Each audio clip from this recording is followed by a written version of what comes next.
Sports Entertainment Network. Please subscribe, hit that like button, and as always, leave a comment, and thank you for enjoying the video. Shot to right, slicing toward the Pesky pole down the line, and it's going to be out of here! Line down the right field line toward the Pesky pole, leaping up, and that ball is gone! That's a home run! A lot of our Nesson team as well. High fly down the right field line, headed toward the Pesky pole. That one tucked in, and that ball is going to be against the wall and into second base. Number retired, and now Rafael Devers trying to retire that baseball inside the Pesky pole.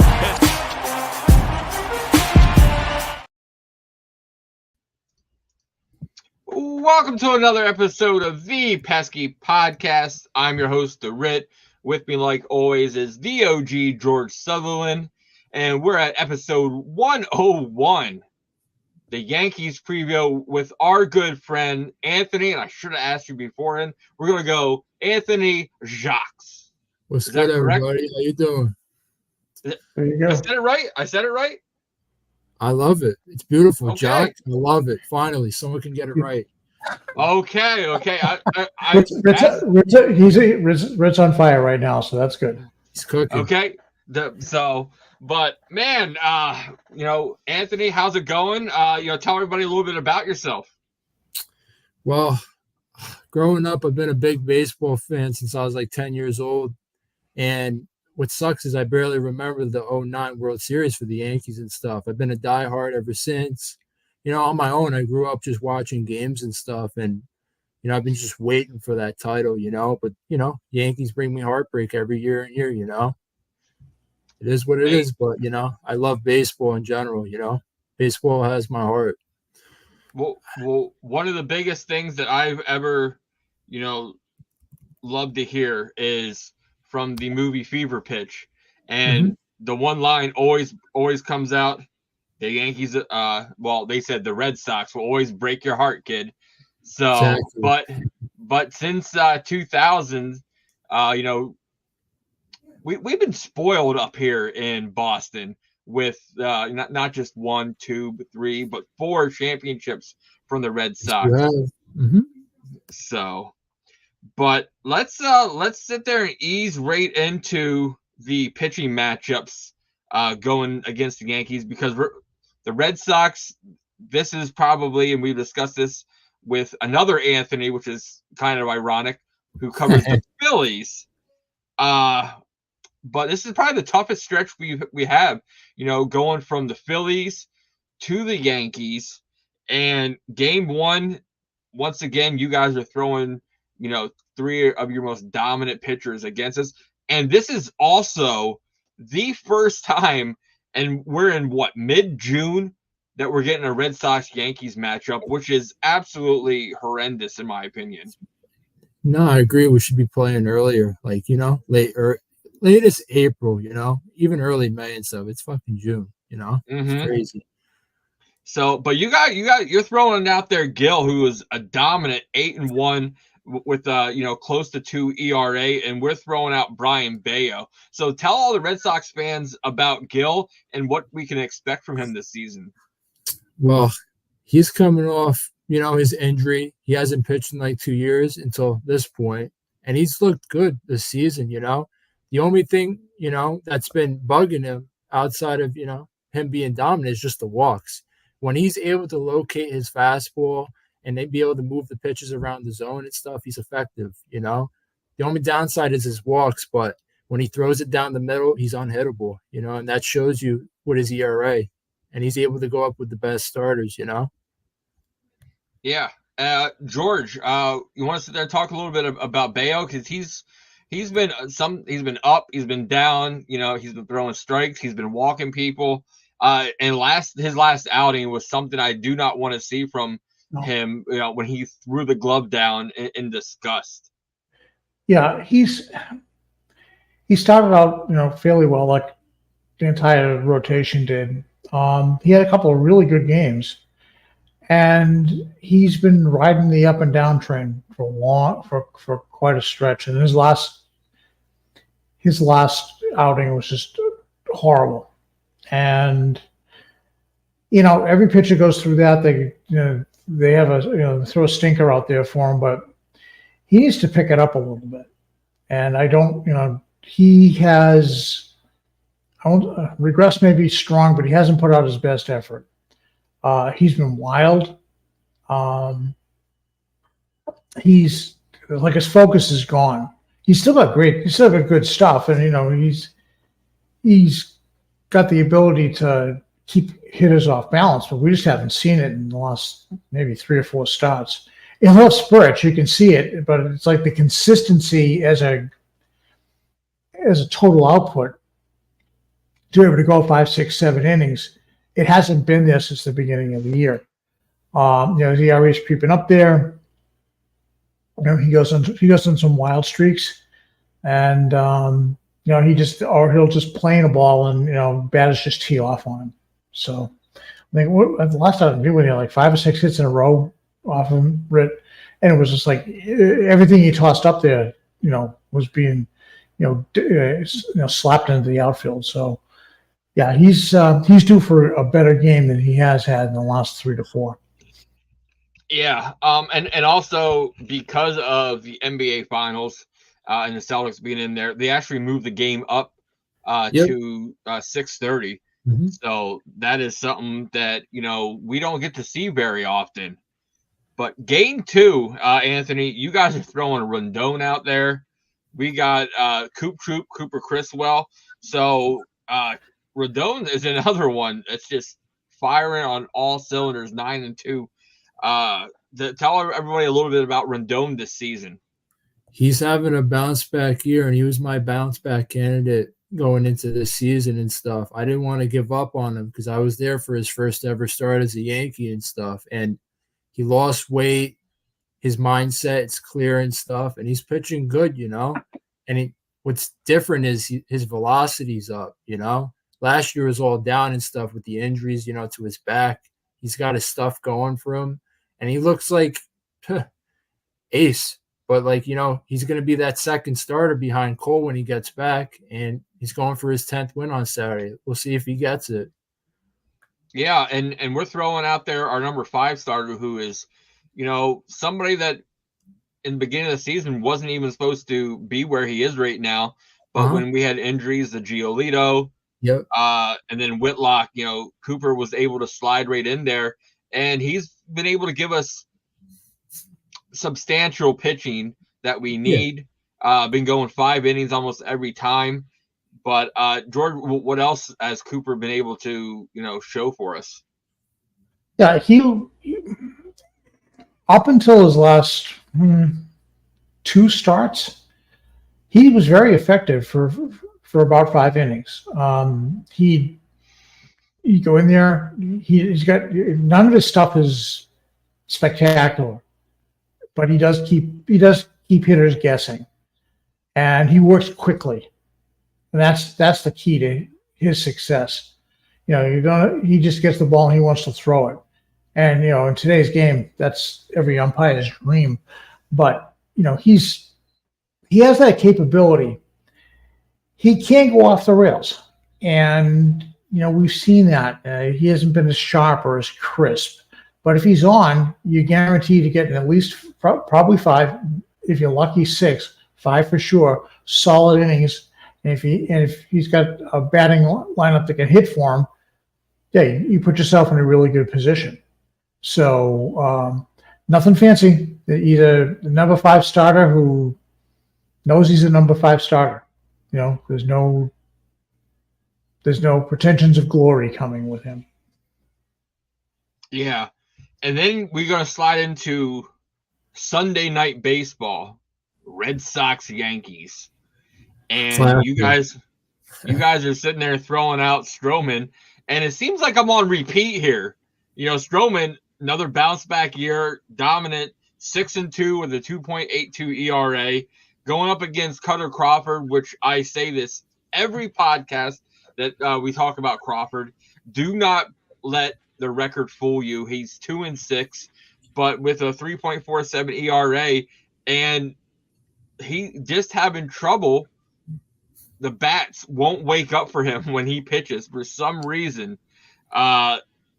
It's either that or Crawford wants me to stop picking him every spring training to lead the team in wins because, it's just he pitches well, but the team's not really behind him rallying. But Stroman, tell us a little bit about him.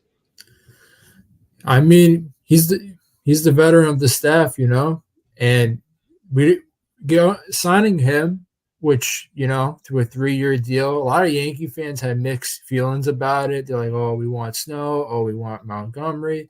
I wasn't against it. I actually liked the move, and we wanted him to be that third or fourth starter, and he's lived up to it, and he brings that energy along with you guys gave us Verdugo. They both bring that energy to this team, which I pretty much enjoy and stuff. And Stroman's, pitched good for us.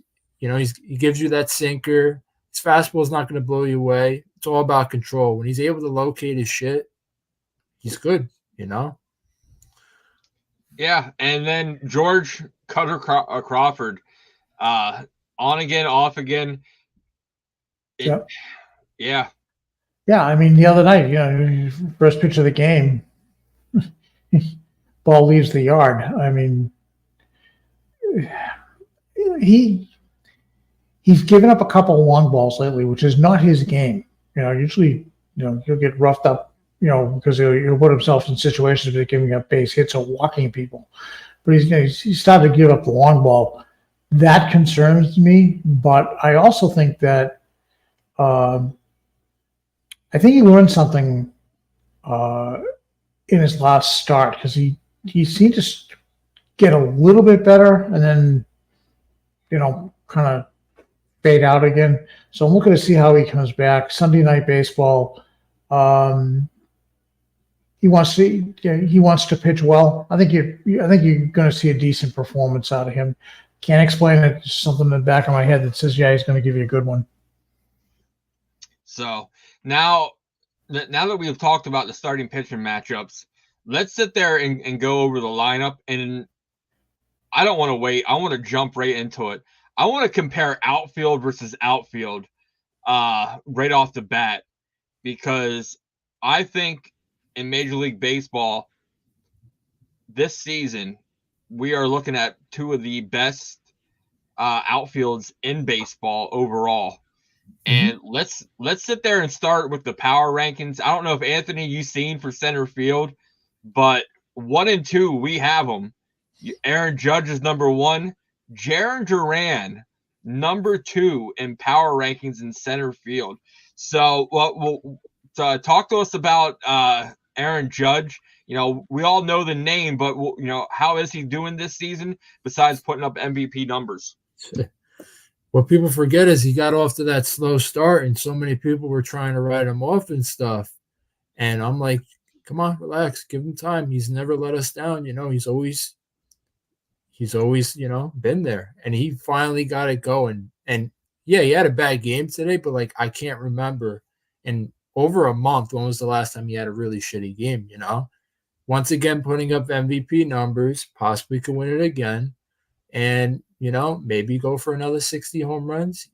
He's at the top of his game, and I'm glad the Yankees re-signed him back and stuff. They had to give him the money, and they should have gave it to him earlier, but it is what it is. I'm just happy to have the captain back. Yeah, and his counterpart number 2, and this surprises a lot of people. I sit there and still say Jarren Duran deserves an all-star appearance this season. He has more triples than 16 other teams. And that is just, great aggressive base running from him. George, what else can we sit there and talk about with old happy feet Jarren Duran? He's taken the next step after the beginning of his season last year. And then he got hurt. He stepped it up. He's become a very, very potent leadoff hitter. Leads the league in triples, 17, 18 doubles. Put one on the seats every now and then. He's he's not reckless on the base paths. All right, and he's an instinctive runner. If you hit a bloop single someplace and he doesn't see that your outfielder is, going great guns to get it, he's standing on second base. If you hit one in the gap in the outfield, better be thinking triple because he is. The big thing with him this year is he's improved defensively. Mm-hmm. A lot of it is because right now he's playing a lot of left field, but he does play center field when we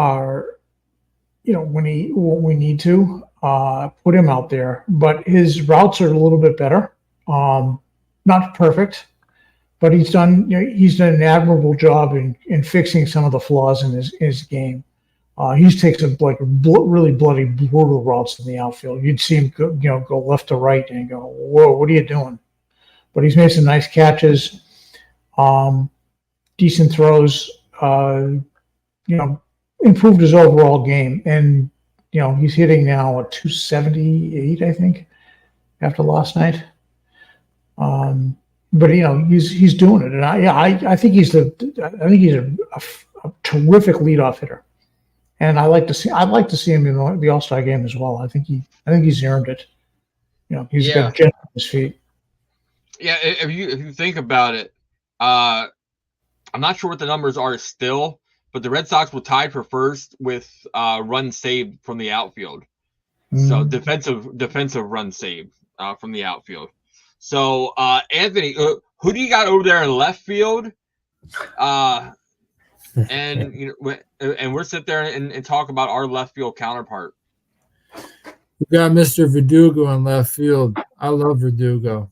I'm so glad we got him in that trade. I mean, you guys got Weiser back and a few others. Weiser's been good for you guys, I mean, he wasn't really good for us, but at least he's been good for you. Verdugo, the way I feel about him, brings the energy, which I love. Good contact bat. This team needed a left-handed contact bat because last year, horrible.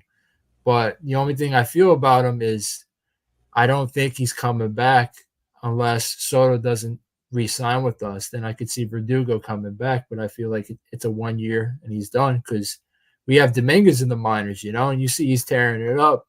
Mm-hmm. We can't keep him in the minors, and then you got Stanton, There's no room, Yeah, we got not only Weiser, but we also got Dickie Fitz. And we needed pitching. Yeah, it was a great trade on both parts. We got some pitching control. You guys got that bat you needed. George, you want to talk about our left fielder? And I'm guessing by the time the Yankees series starts, we should have Abreu back. But that'll put Ref Snyder and Ref Snyder. I remember him when he was a Yankee. Yeah, it would be either Ref Snyder or Tyler O'Neill. But we'll go with Tyler O'Neill. Tyler O'Neill opened up the season and was ripping the cover off the ball. Mm-hmm. The king of solo shots. He and Raffy kind of collided in the outfield because Raffy wandered off the plot of land and gotten O'Neill's way, kind of dinged up both of them. He's playing right now through a knee injury. Took him out of the game the other day. He's back in the outfield tonight, so we'll see how well he does. We need his bat. We need a power right-handed bat, and that's the reason we went out and got him, because in 21 he tore it up with the Cardinals. The good news is that he contributes on both sides of the ball, so he's a terrific outfielder, and he's played left and right field, and for the Red Sox, and in Fenway Park you get the left field wall on one side, or you got the all the nooks and crannies of right field. Not an easy thing to do, and he's played it exceptionally well. And he's the owner of 2 Gold Gloves. So the man knows how to play the outfield. I'd like to see him start picking it up. He was picking it up when he got dinged up again. But yeah, we need him pounding the baseball.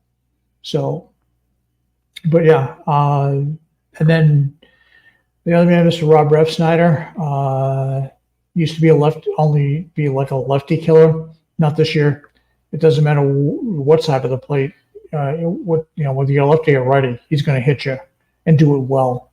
And I've gotten over the last 3 to 4 podcasts calling him the best fourth outfielder in baseball, simply because he can play all 3 positions, play him at a plus level, hit lefties, righties, and he's been around enough that he's a quality young veteran.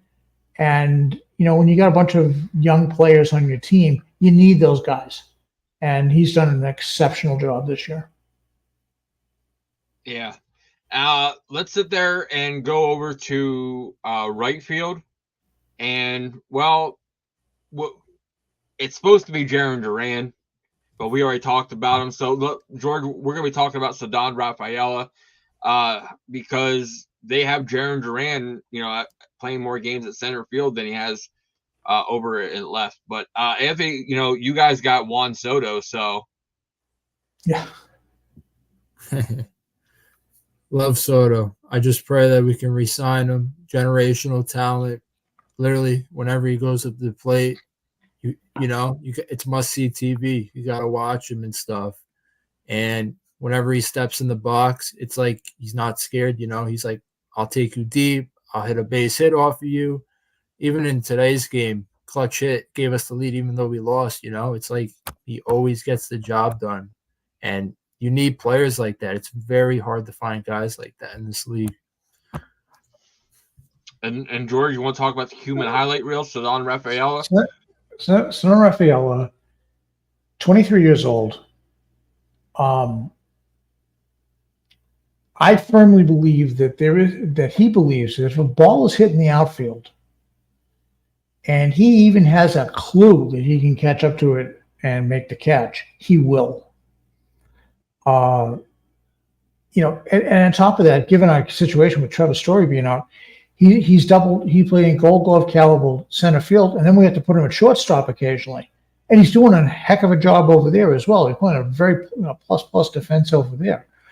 He leads the team in RBIs from the 9 hole.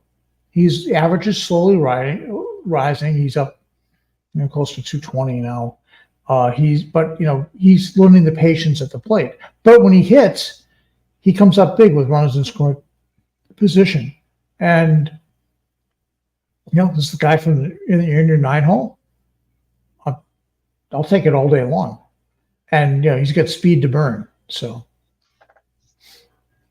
yeah. So let's sit there and go to the infield. Man, let's start on our weak side.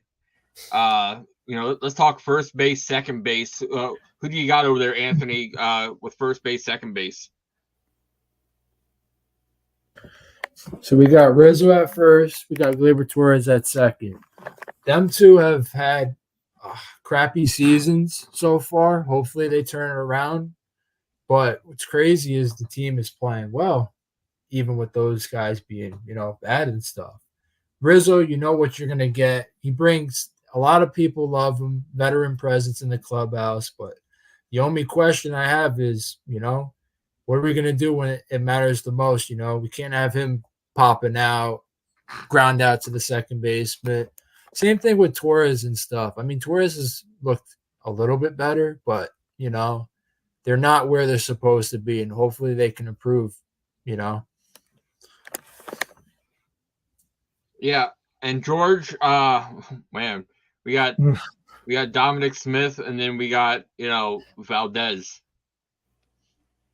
Yeah, the injury bug has hit the Red Sox just like an epidemic. First Story, then Tristan Casas. You take 30 home runs out of the lineup and see where you are. Dominic Smith has had a rough streak of games lately in the field, and he's known to be a fairly decent first baseman. His bat is sometimes plays, sometimes doesn't. We're just Boston fans are just marking the time until Tristan Casas comes back. And Manuel Valdez is now your second baseman. Second time through with him. Vaughn Grissom is down again, so they're going to ride him. Valdez is a good hitter. You just want him to make all the basic plays because at times he doesn't. Jamie Westbrook is your backup second baseman, and you'll see them platoon a lot. Like Valdez is in tonight, but I wouldn't be surprised if at the end of the game, for defensive purposes, Westbrook is put in at second base. But yeah, I mean, we're mixing and matching. It's a turnstile over there. I mean, well, it's the toughest part of our lineup and the toughest part to put a good fielding team out there because that side of the infield is just abysmal. Yeah. So let's sit there and switch on, which is the Red Sox good side. Let's just talk third base and shortstop, Anthony. Who do you got over there? So right now we got Volpe at short and we got DJ LeMahieu at third. Volpe's having a much better season, much better sophomore season and stuff. Mm-hmm. They put him into the leadoff spot and he's actually been not that bad, you know. The only thing I could say is overall, when we drafted Volpe, a lot of people were high on him. Jersey kid, tried to compare him to Derek Jeter. You know, we knew we weren't going to get that type of player, but he's been all right. You know, he's been hanging tough, and he's been one of our good guys. And then with DJ LeMahieu, just came back from his injury. There's just nothing really to expect from DJ and stuff. His contract is horrific, you know. And honestly, like, Yankees have been linked to Ryan McMahon. I doubt the Colorado Rockies are going to give him up, but the Yankees could take, you know, they need a third baseman that can hit, you know. Oswaldo's not going to do it. Mayu's not going to do it, and, you know, but he's holding it down, you know. He's a utility guy. He can play third, first, second, but, you know, it is what it is with, you know, the infield. I actually thought in the offseason you guys were just going to go after Matt Chapman. Dude, don't mention that name. I do not like Matt Chapman. He's a strikeout machine. He plays a great Gold Glove, you know, at third. Mm-hmm. I knew he was going to go to the Giants. The Giants were going to throw the bag at, you know, anyone, you know. But yeah, we had Josh Donaldson. Don't even get me started with that cunt. Oh my Lord. I seen him last year down in Scranton when he was down there for that rehab assignment, getting struck out by AAA pitching from the Red Sox, and that was just it was absolutely funny. Yeah. But Anthony, I'm going to throw this out there, and I think George was on the podcast when we were doing the trade deadline. My big blockbuster trade at the trade deadline was you guys were going to get Arenado from St. Louis. I mean, personally, I love Arenado, but I don't think anyone would want to take on his contract. I don't know how many years he has left on it. It's not a shit contract by any means, but like, he's up there in age. I don't think any team's going to want to take on that deal unless the team's going to be paying for it. Yeah, and then you guys over there, you guys have to worry about trying to re-sign Soto. So yeah, that's the whole offseason. What's going to be, throw all the money you can for Juan Soto. That's it, really. Yeah, but George, you want to sit there and talk about our and I am so impressed with David Hamilton over there. I want to sit there and throw some numbers out at you, George, once I pull up my bookmarks. David Hamilton's last 7 games, he's slashing 379, 400, and 724. His last 30 games, 337, 379, and 539. He is absolutely, you know, doing an amazing job now with the bat. And I think he's feeling more comfortable now. Does he belong at shortstop? Oh, hell no. Oh, no. You know, there is absolutely zero chance that he belongs there at shortstop. But I love his bat now that he's moved all the way up to batting second now. So not only do you have, you know, Ceddanne Rafaela with a little speed in the 9 spot, you also got Jarren Duran, and you got David Hamilton's speed, leading it off. So take it away, George. Yeah, David Hamilton has come into his own, and you're right. He doesn't belong at shortstop. Second baseman by trade, and can be a pretty decent one at that. But right now, the Red Sox need to play shortstop when they have to put Rafaela out in center field. He's doing it. The one thing about David Hamilton is he will always try to do what he can to help make a winning play. Sometimes it doesn't work. In the beginning of this year, when they called him up after Story got hurt, he just looked lost out there. But he settled down. And his hitting, I mean, this is a guy that in the minors stole 70 bases, right? You knew he could fly. The secret was, how do you get him on base so you can use that tool to your advantage? Well, he's figured it out on his own. He, lining balls to the gap for extra base hits.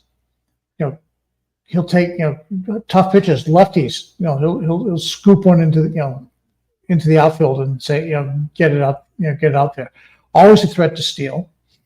Always a threat to take an extra base on a lazy outfielder. He's blossomed, and the other thing is he's a rookie. We talk about other rookies in this team. He's a rookie, but he's suddenly he's relaxed now. Not the stage is no longer too big for him. The game is not flying by him at 200 miles an hour. He's like, yep, AZ's putting me in there. I'll either be at second base or I'll be at shortstop, but I'm going to be in there every night. And he's just fit right in, and I think done an admirable job over the last 4 to 6 weeks. And I think he's proven that he's a very valuable asset. So.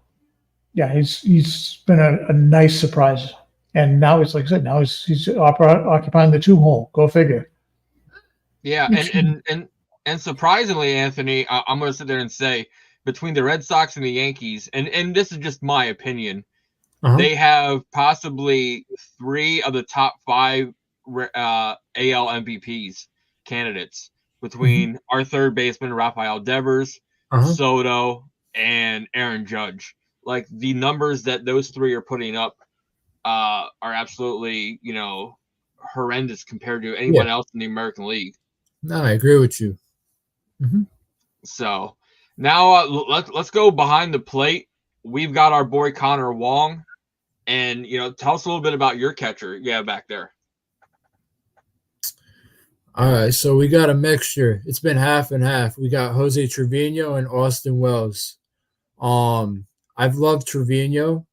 He had a down year last year. He was coming off an injury early in the season, but he's been good for us, and I kind of like him, getting half, he splits with Austin Wells, which I like. It's good for him. It doesn't expose, I felt like playing him too much exposed, with him hitting and stuff, but behind the plate, he's awesome, Platinum Gold Glove, I trust him. He's very good with the pitchers and stuff. And Austin Wells, if he could turn around with his hitting and stuff, he'd be good.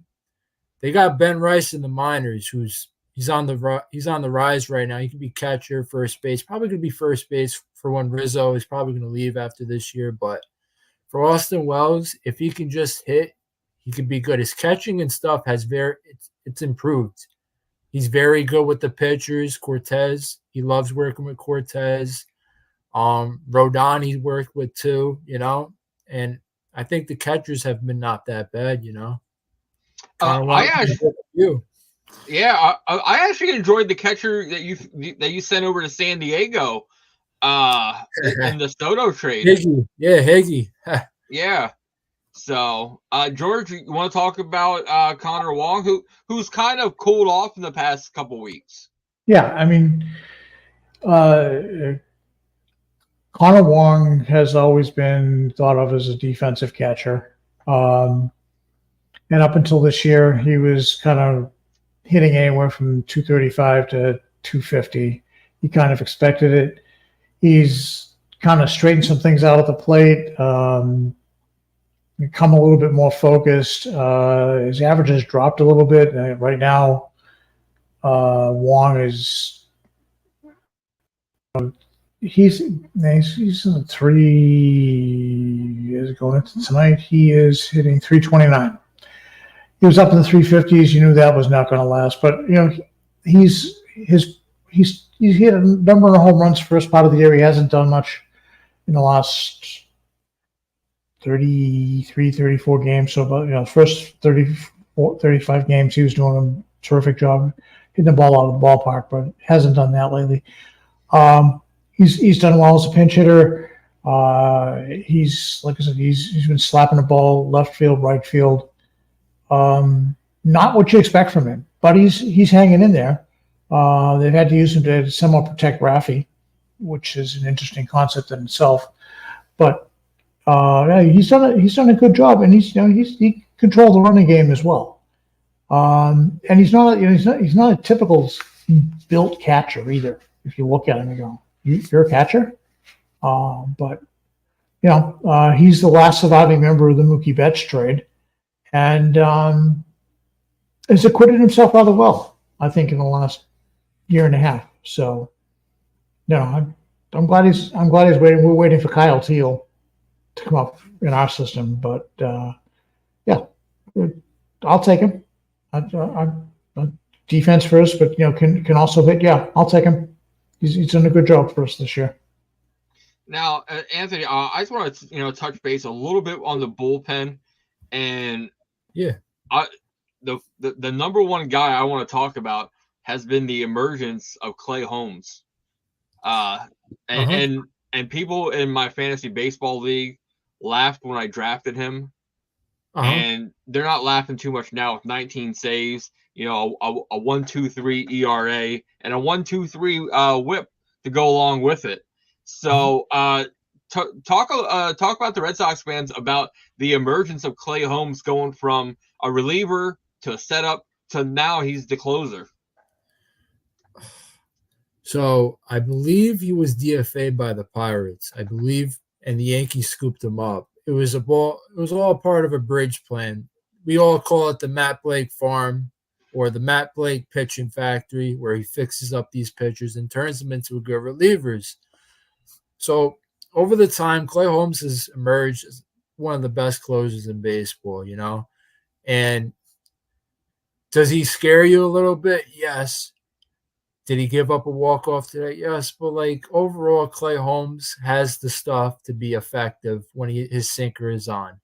And what's good about Clay Holmes is when his sinker is a little, chaotic, he finds way to get out of jams,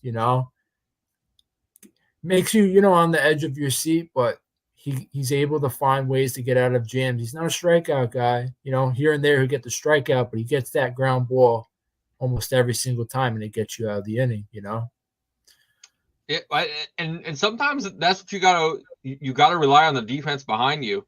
Yeah. And George will tell you about our closer who Kenley, yeah. And it's weird because it was reports that he was on the trade market. Now all of a sudden Breslow's like, I don't know who put that out there, but he's not on the trade market. So, maybe since we're hanging around fifth place, we were a game and a half out of the wild card spot. Yeah. So and it's crazy because there's not too many Red Sox fans that could predict that, where we are now in spring training. Even I'm surprised too. Yeah. Yeah. So, George, you want to talk a little bit about Kenley? Yeah, Kenley got up to a rough start. He was hurt in spring training. Didn't have a chance. Didn't have a whole complete spring training. He's older. So it takes him a little longer to kick it into gear. He's had a couple of appearances that, you're scratching your head, but on the whole, of late, he's done exceptionally well. He went 2 innings for us recently, and he hasn't done that in like 3 years. So, I've been joking about it for a while. That, he's trying to shoot his way out of town, but maybe he's starting to get an idea that this team doesn't have a quit gene in it, despite everything that's come down. The dump truck is just unloaded on this team. And maybe saying, hey, you know what? I like that. I like my chances. He'd be a value add to any team that needed a closer at the trade deadline. So he's a known quantity. If they decide to turn him over at the trade deadline, great. If not, do your job, go out there and do your thing, Kenley. Just, shut your mouth in the clubhouse and just do your job, and we'll all be happy. Yeah. So, okay, Anthony, this is the part where we're going to sit there and give our picks, our opinions on the series. Is it going to be a 2-1 split? Are you guys going to sweep us? Who do you think your series MVP is going to be? And then who's going to put on the pitching performance of a lifetime when we call it on the Pesky Podcast, dubbed by George, the Totally Nasty. The Totally Nasty Award. So, Anthony, let's start it off there. Who do you think will get the Totally Nasty Award for the best pitching performance of the series? Let's go with Clay Holmes. I think he'll bounce back after having a rough day today, and I think Clay Holmes will be the nasty, win that award easily. George, what about you? Go with the bullpen as well. I think Weiser. I think a little, hey, here's what you did when you sent me here, and I'm happy to be here, and I'll show you what it's all about. So I think he's gonna, amp it up a little bit when he faces his old mates. And I'm gonna say Bayo's gonna switch and actually do something. Let's sit there and go Brian Bayo for myself. So let's switch up to series MVP on the hitting side. Anthony, who are you picking for your series MVP? Let's see.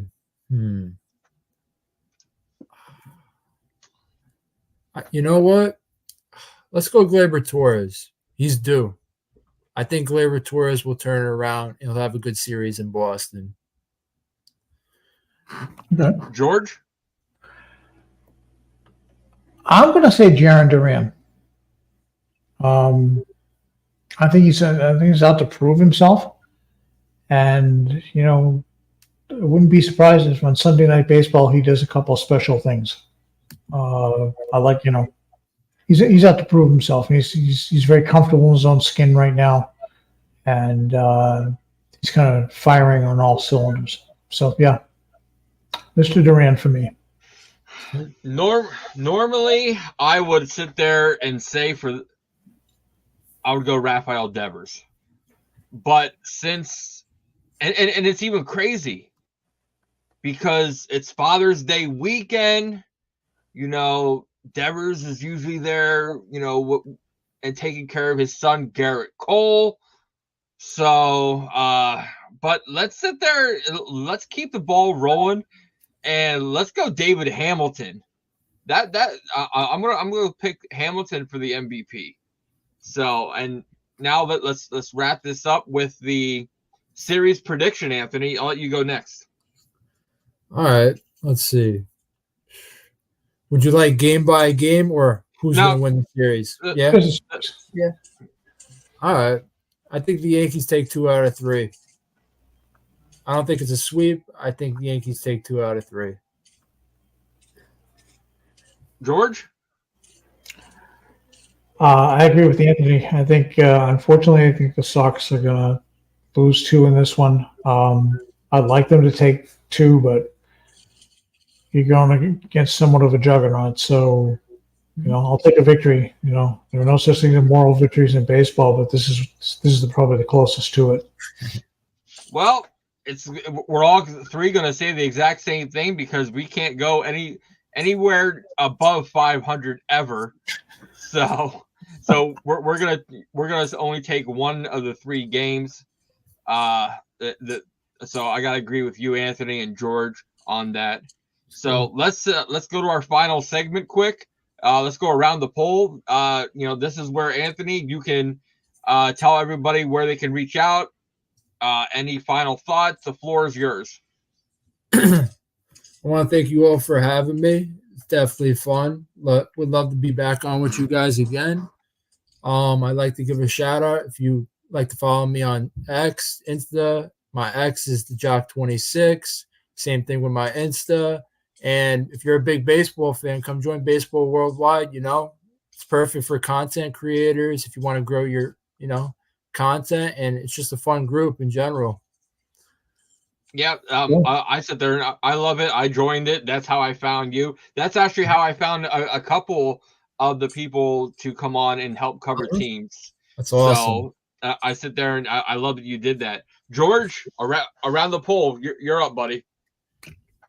I'm kind of excited to see the Sox play the Yankees this weekend. I agree with you, Anthony. It's way too late in the season for this. Late April, early May, perfect season. Even if it's a quick 3-game job. I mean, we're almost to Father's Day, and here we are, and it's the first time we're going to see each other. I know the schedule's been pared down a little. You don't want to facing your Eastern, your it's weird. It's to 19, so they've cut that back.